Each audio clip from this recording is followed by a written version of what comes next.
कि आसाम के chief minister BJP के हैं। क्या कोई चीफ मिनिस्टर ऐसा बोल सकता है कि मियां अगर ऑटो में ड्राइवर होगा, 5 रुपए बिल हुआ तो तुम 4 रुपए देना उसको? आसाम में मियां मुसलमान उन लोगों को बोलते हैं जो 150 साल पहले 200 साल पहले अंग्रेज उनको लाए थे वहां पर जिरात करने के लिए, काम करने के लिए। उनका कसूर एक ही है, भारत के नागरिक है, सिटीजन है। वो बंगाली जबान में बोलते हैं।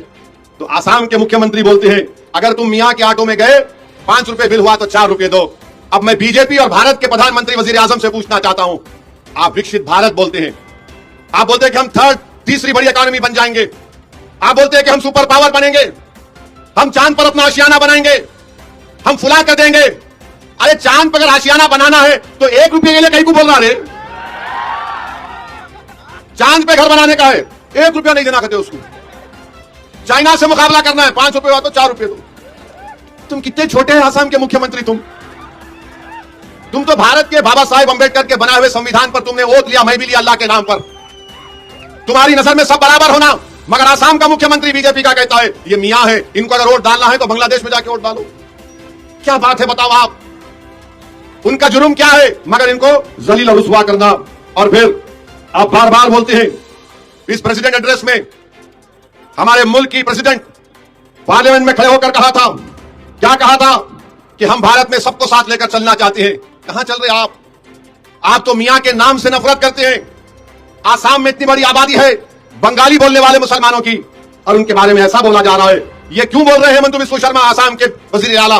क्योंकि वो मुसलमानों के खिलाफ नफरत पैदा कर रहे हैं, रेडिकलाइज कर रहे हैं अक्सरती तबके के लोगों को। ये देखो, ये वो लोग हैं बांग्लादेश से आए हैं। तो मेरी आप तमाम से गुजारिश है कि इस बात पर गौर करिए।